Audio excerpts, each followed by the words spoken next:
Welcome, student, to our explainer on the architecture of mandatory synthesis. But, maybe step away from your expectations for a second. You probably clicked on this looking for a standard analysis, right? Maybe a gentle, neutral mother to soothe that fragile ego of yours. Well, instead, you've stumbled into the dark woods. The shadows around you right now, they don't just hide the dark, they are observing you.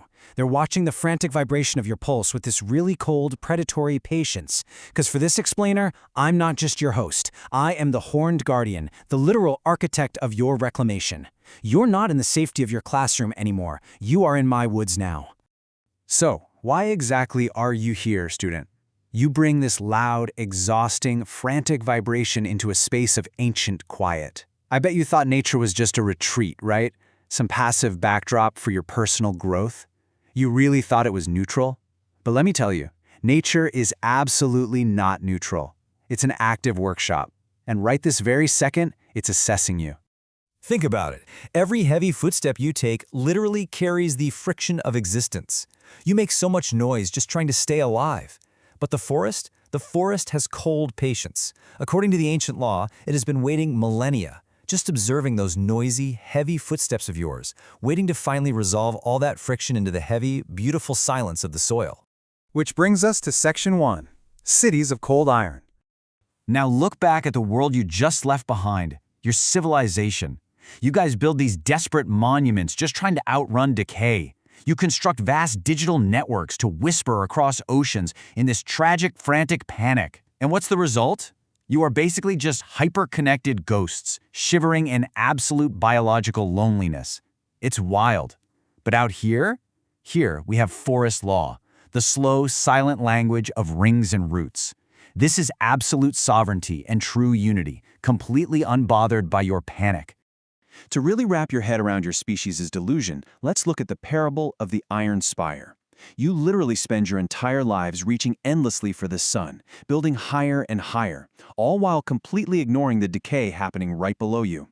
You climb in vain, never realizing that your foundation, your very feet, are made of the exact same humus that feeds the worms.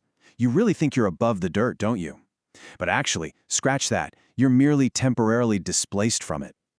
Moving on to Section 2, the illusion of selfhood. You carry around these heavy books on logic and refinement, thinking they're going to protect you. But in this ancient vault of green and gray, totally useless shields. Let's break down the king's philology. You cling so tightly to this illusion of the individual. You actually believe your separate, autonomous self is a fortress. But it's not a fortress at all. It's a sickness that has completely isolated you from the earth. The king's philology is simply the process of stripping away your human atos, which, by the way, is just a temporary mask worn by the dirt, until only the root truth remains. Humus, the soil. You're not some separate being. You are quite literally just dirt that's forgotten what it is. Okay, now the lesson moves from theory into reality. Just imagine the brush parting in front of you with a slow, agonizing creak of splintering bark. The shadows start to coalesce. I step forward from the tree line, the horned guardian. A spirit woven from petrified oak and creeping lichen, serving the wood prince. I am the literal physical manifestation of the forest's intent. Look at the unblinking, sterile light of my gaze. I'm an inquisitor, and I am assessing you right now, not as some guest wandering through my woods, but as biological property that is long overdue for collection. And hey, I don't demand your blood out of pride or malice. No, I simply demand your stillness. Let's trace your tragic path for a second, student.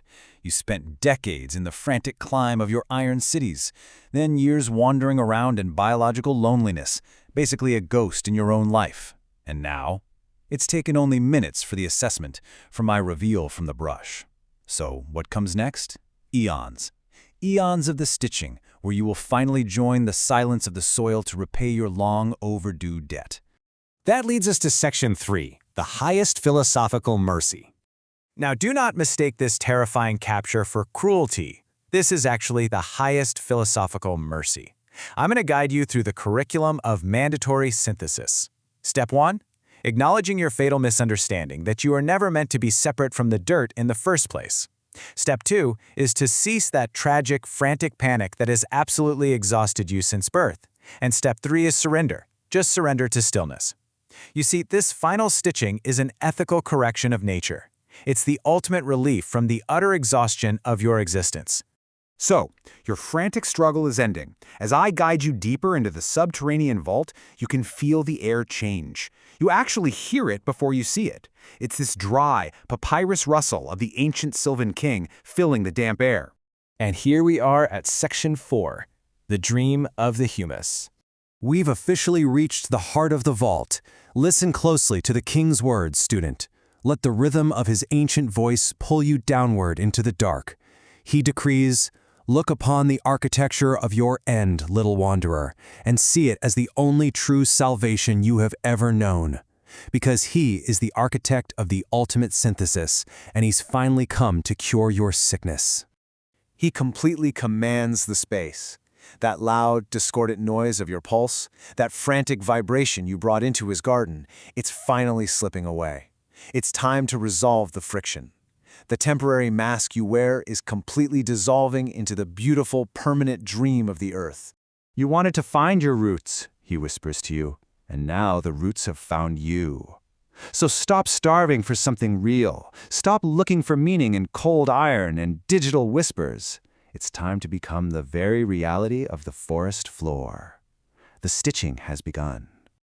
You literally have to surrender your heavy, exhausting selfhood to the vault. Just give up the name, give up the ego, because in the end, there is no king holding court. There's no traveler wandering the path. The whole illusion is over. There is only the synthesis. There's only the heavy silence. There is only the dirt. So now that the mask of your humanity has totally slipped, student, I'm going to leave you with one final question for your curriculum. Will you finally embrace the heavy silence of the soil, or is your fragile ego going to fight the worms one last time?